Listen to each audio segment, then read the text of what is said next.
alors docteur Cheikh Tidiane Dièye moom laay ñëw jël mu wax nu tey ji li nga xam ni mooy teewaayam waaye aussi li nga xam ni moom mooy décision bi bàyyeekoo fii ci tribunal bu Ndakaaru. 537. 25. 49. waaw même moi un WhatsApp ma jël ko. waaw ñu jël ko. alors nu mooy que quelques simili rek bu daal di pare après ma ñëw ci pour jël li nga xam ni moo di réaction ci fi nga xam ni moom mooy tribunal bu Ndakaaru docteur. alors docteur yaa ngi en direct ci li nga xam ni moo di 313 digital nu bëggoon xam tey ji ginnaaw sa teewaay ci li nga xam ne nag mooy tribunal bu Ndakaaru ban jàngat nga mën a def ci li nga xam ne nag mooy décision bi tribunal bi daal di jël tey maanaam dugalaat Ousmane Sonko ci li nga xam ne nag mooy fichier électoral yi. waaw xanaa am ci mbégte mu rëy a rëy am ci yaakaar dafa judduwaat ndaxte man yàgg naa wax ni on a toujours espoir bi ma fiy jógee barki démb après procès bi xam naa ni bu fekkee droit rek la ñu wax li avocat Ousmane Sonko yi wax fii ci wàllu yoon kenn déggul avocat wu état bi wax ko ñëpp xamoon nañu ni fii dëgg féete bi ñu fiy jóge keroog li ñu soxla woon rek mooy am juge boo xam na ni nekku fi pour Macky Sall xam na ni nekku fi pour gouvernement am daf fi nekk pour askanu Sénégal képp koo xam ne tey agent nga nekk ci état bi état sénégalais nga koy liggéeyalu loo Macky Sall le peuple sénégalais ngay liggéeyal tey nag juge bi loolu la xam lii mu wax mooy li askanu Sénégal wax ci baatu askan wi la tudd mu wax dëgg mu ne Ousmane Sonko li ñu ko tegoon du dëgg jaaduwul mu delloo ko ay droit am ne nañ ko delloo ci liste électorale yi li tax mu wax ko mooy xam na ni li ëpp ci askanu Sénégal bëgg nañu kooku nekk seen candidat bëgg nañ ko votel mais ñooñu mënuloo leen xañ seen droit xel mënul nangu ay millions ngi sénégalais ñi kii mooy suñu candidat moom la ñu bëgg fal moom la ñu bëgg votel mu jiite ñu nga ni kooku du ko fi defee kan ngay xeexal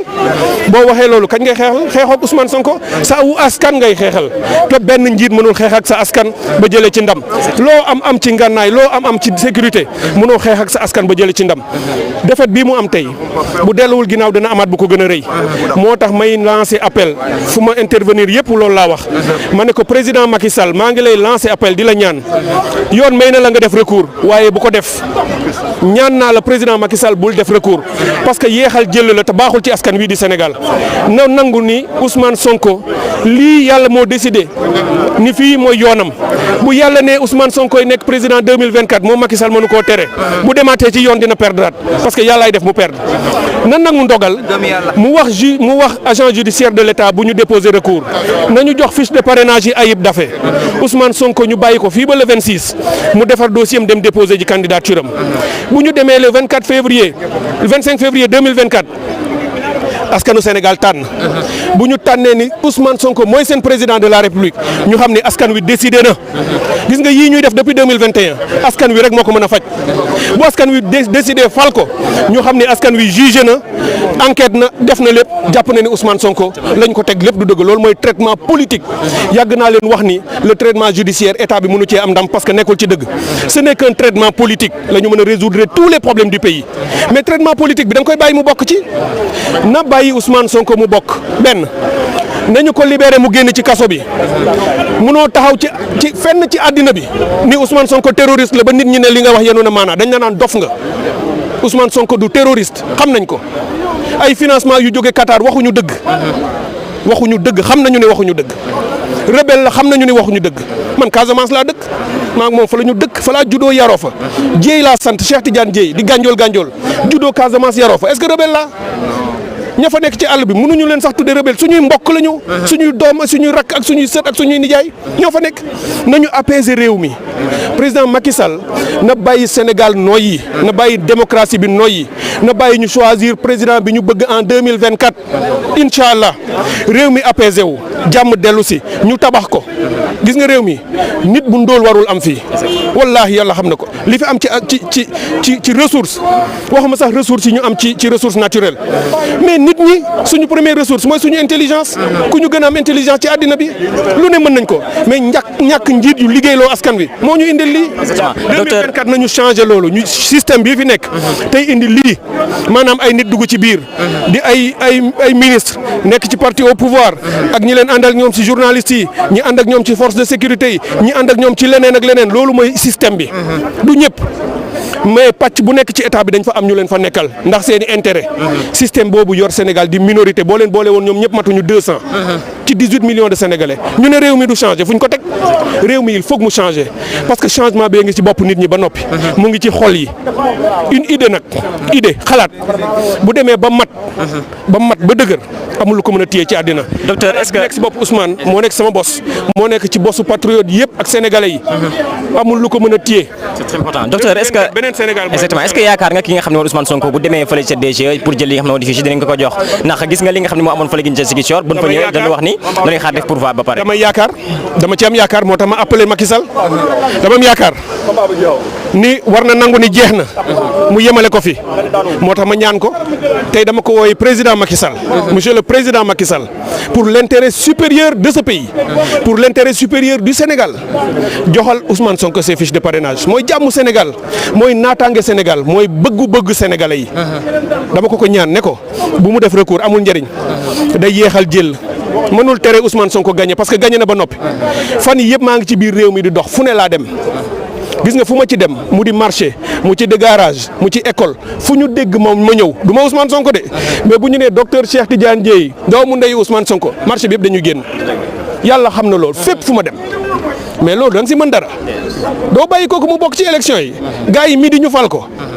mu jël réew mi nit ñu baax ñëpp ànd ak moom ñu ñëw changer réew mi ñaari at nit ñi naan waa ñun fu ñu nekkoon réew mi romb na Qatar romb na yi ñuy tudd yëpp di doon ay xaalis yu jógee Qatar ñu nañ soxla xaalis Qatar Ousmane Sonko bu ne patriote yi financé leen ma balaa 40 heures ñu jox ko 200 millions lu muy doy xaalisu jàmbur ñu ne ñu ànd ak seen sago nañu jox Ayib Daffé fiche de parrainage yi incha allah su ñëwee Sonko décidé ndax dafay def parrainage citoyen wala day def parrainage député mu décidé bu ko ci neex mu déposé candidature am ñu dem ci élection yi ci jàmm 25 février 2024 ñu yëkkati raaya Sénégal ñu ne 2000 bi ñëpp jaaxlee ni réew mi dina tàkk diggante Abdou Diouf ak Ablaye Wade ñëpp ni Sénégal day tàkk 2000 askanu Sénégal ne tekk ba vote jot ñu dem voté ji un dimanche génnee Abdou Diouf teg fa Ablaye Wade ci jàmm le lendemain ñëpp xëy liggéey 2012 ñëpp ne woon réew mi dina tàkk parce que xeexoon nañu avant bis bi mu jotee askanu Sénégal jóg dem génnee Ablaye Wade teg fa Macky Sall ñu xëy lundi ñëpp liggéey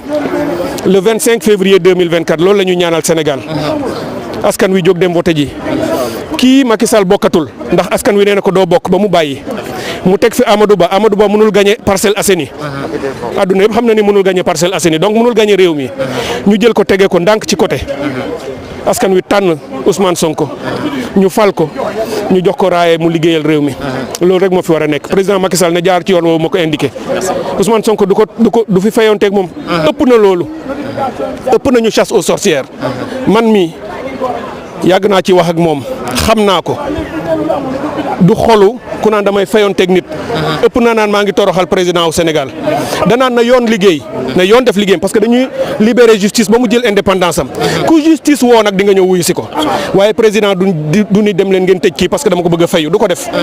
ëpp na loolu dañu am réew mu ñu bëgg a développer taloo fi nekk naa na ngi xeex Macky Sall waaw donc daal na askan wi yëpp garder seen espoir garder yaakaar bu ñu renoncer bu ñu décourager ndax changement bi incha allah dina am 2024 bu soobee yàlla te moo ci gën a am solo jërë ngeen jëf. merci beaucoup merci ñu ngi lay jaajëfal bu baax a baax dégg ngeen docteur Cheikh Tidiane Dièye kaddu yi nga xam ni yëkkati na ko alors dañu daal di wéyal ba tey tàllat li nga xam ne mooy suñu micro si ñi nga xam tey ji ñoo ñëw pour yëkkati seen kaddu ginnaaw décision mu roté ci fi nga xam ne mooy tribunal bu Ndakaaru. ci loolu ñoom dañ defee ne président Ousmane Sonko comme nee na moom amul yaakaar ci justice bi du mus a dem ci yoon mais malheureusement foofu la ñu daanoo président Ousmane Sonko dafa leen a permettre ñu salfaañe ay akam ak yelleefam parce que xam na ni su ko waxee état du Sénégal du jéem a respecter benn droit am ce qui fait que ñoom décision bu ñu jël décision de radiation ni ñu ko defee jaaduwul dem nañu ci Ziguinchor n'est-ce pas le 12 octobre le juge Sabassy Faye a pris sa décision mu neenal état du Sénégal décision bi ñu ñëw introduire recours à la Cour suprême mooy droit la état du Sénégal am na droit n'est-ce pas def recours def nañ ko ñu dem de Cour suprême mais Cour suprême bi lu ñu wax nee nañu le juge Sabassy Faye fu mu sukkandiku pour joxe verdict en faveur du président Ousmane Sonko dafa dem dem ba créer yokk ci leneen ci code pénal bi. Maintenant mu ne leen da koy renvoyer tribunal grande instance de Dakar ñëw nañu barki démb juge bi statué avocat Ousmane Sonko layoo nañu n'est-ce pas wax nañu ni ki président Ousmane Sonko nuñ ko radier ci fichier électoral bi dañ ko jaay doole c'est de manière abusive teguwul ci yoon. Maintenant le juge ne tey lay joxe verdict bi xawoon nañoo ragal parce que xam nañu ni ki ci diir ñaari fan yi lu nekk mën nañ fi xew mais heureusement que le juge est resté sur lui-même pour wax le droit rien que le droit parce que barki démb képp ku fi ñëw ci procès bi yow xam nga ni ki juge bi su waxee ci akulaay taalam le président Ousmane Sonko sera réintégré sur le fichier électoral juge bi loolu la ñëw dëggal tey ne état du Sénégal nu ñu génnee président Ousmane Sonko ci fichier électoral bi dañ ko jaay doole teguwul ci yoon mu ne leen également parce que avocat yi état du Sénégal lu ñu bëggoon mooy ñu naan président Ousmane Sonko bu mu defee recours bi di naan nanguwul ñu ko radier ci fichier électoral bi nee nañu dafa passé 5 jours yi yu ñu ko mayoon pour mu def recours bi mais malheureusement ils n'ont absolument rien compris ñoom dañuy sukkandiku ci benn recours bi avocat Ousmane Sonko def au niveau de la CEDEAO nee nañu boo gisee avocat Ousmane Sonko def recours au niveau de la CEDEAO kon ñoom yëgoon nañu bu yàgg ni ki président Ousmane Sonko dañ ko radier ci fichier électoral bi alors que les avocats du président Ousmane Sonko lu ñu defoon mooy introduire une condition la ñu waxee su fekkente ne li ministre de la justice à son époque Ismaïla Madior Fall wax su dee dëgg la ñoom ñu ngi def recours pour ñu neenal la radiation du président Ousmane Sonko donc xam nga ñoom dañuy wax au conditionnel donc avocat yi de l'État foofu la ñu daanoo parce que ñoom dañu defe ne ñii yëg nañu dañoo wax ni que président Ousmane Sonko dañ ko radier ci fichier électoral bi kon loolu jaaduwul il fallait que ñu annuler kii bi mais heureusement que les avocats ont été très intelligents. Les avocats du président Ousmane Sonko, c'est les plus poignants du barreau de Dakar, tout le monde le sait. De l'autre côté, nous avons recours. Oui, yon may na len lolu. Est-ce que vous avez déedéet la dernière fois ñom ñoo wax ni que le recours n'est pas suspensif. L'autre cette fois ci mu wara nek suspensif. Le président Ousmane Sonko, inchallah rabbi, décision bi bu ko wa DGE wa préfet n'est-ce pas joté, le mandataire Ayib Daffé dina dem DGE jël le fichier du président Ousmane Sonko et le parrainage n'est-ce pas est lancé pour le président Ousmane Sonko. Ne vous en faites pas. xam ngeen ni ki parrainage bi dafa am parrainage bu ñu tuddee parrainage citoyen mu am parrainage des élus territoriaux mu am le parrainage des députés. Le président Ousmane Sonko, dans son parti, nous avons la possibilité de le parrainer par le parrainage des députés. Même si à la dernière heure, nous pouvons signer le dossier du président Ousmane Sonko et le président Ousmane Sonko dina bokk ci élection bi parce que c'est une demande sociale. C'est une demande de tout le peuple sénégalais. Kenn ku nekk gis nga tey bu ñu waxoon leneen xaj na fii ni leneen mënoon na xëj mais tey le peuple sénégalais est en train de jubiler. Maintenant, il ne faut pas écouter certains avocats laudateurs. Xam nañu ñoom lu leen itteel mooy lan askan bi bañ a jubiler. Mais je demande au peuple sénégalais de jubiler. Partout où le droit sera dit, le président Ousmane Sonko a déjà remporté la bataille et c'est inéluctable. Le président Ousmane Sonko ira à l'élection présidentielle du 25 février te inch'Allah rabbi dina gagner élection bi parce que yéen ñëpp xam ngeen le peuple sénégalais Ousmane Sonko lañ bëgg. Kon Ousmane Sonko c'est le candidat du peuple, c'est une demande sociale. Le peuple sénégalais jubilé. N'écoutez pas les autres là qui sont en train de dire il y aura un recours. C'est tout ce que j'ai à dire. Merci beaucoup. Yow bàyyi nga ma fii te man Sénégal tey dama waroon a nekk plateau yéen déglu ma sama merci beaucoup.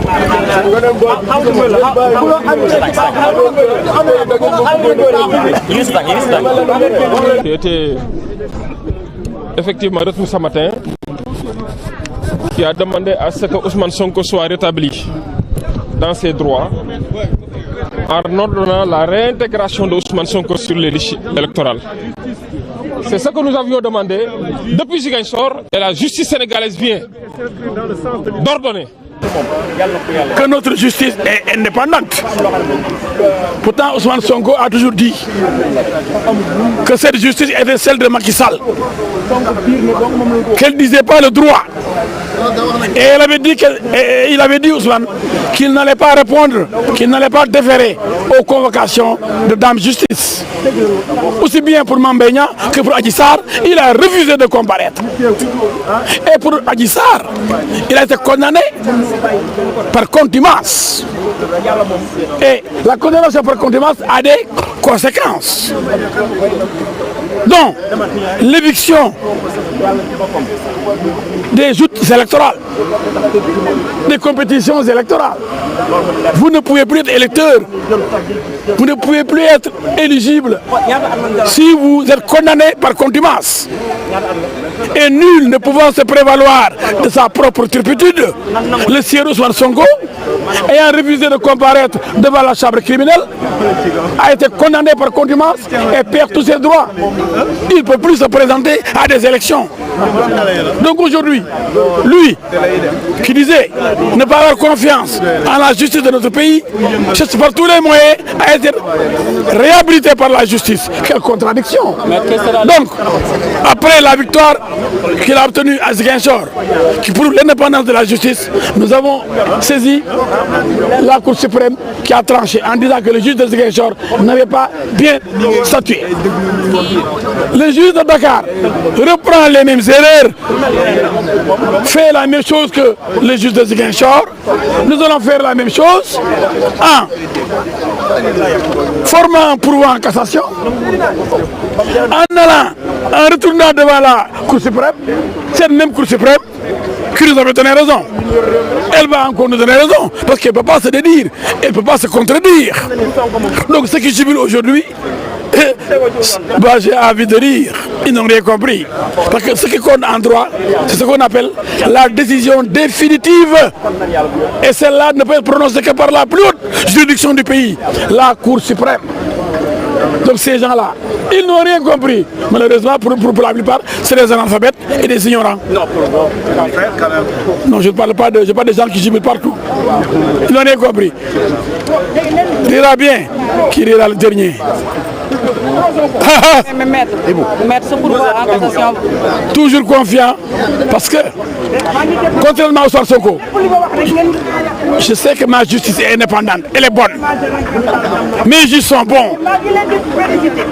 Et là où un seul juge rend son verdict, tribunal d'instance, la Cour suprême composée de 5 juges apprécie mieux l'affaire pour trancher.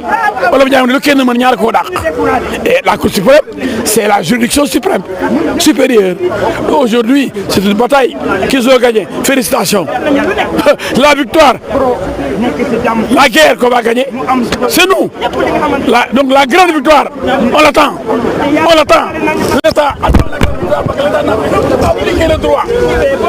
Écarter celui qui a été condamné par contumace. Comme disent, s'il n'avait pas répondu au juge, est-ce qu'il a été jugé contradictoirement? Est-ce que Ousmane Sonko avait comparu devant les juges? Avait-il défié le juge? Avait-il boycotté son jugement? Ce qui lui a valu ses déboires aujourd'hui. Nul ne peut se prévaloir de sa propre turpitude. Lu ko dal moo ko teg boppam li ko dal tey yëpp moo ko teg boppam bu ñëwoon wuy si attekat yi ñu atte ko kon tey lii du ko ci fekk waaye maa ko def te kenn du ko wax Olof Njaay mu ne déet waaye déet maa ko def wuy juuma on nañ ma justice maa lank ba bay dewu ba ñu contumace mooy doo bokk te élection waaw doo bokk te élection ngeen ngay bokk fay bokkee doo bokk fenn. contumace parce que xam nga nguur gi xamoon nañ fu mu nekk ak yow. non.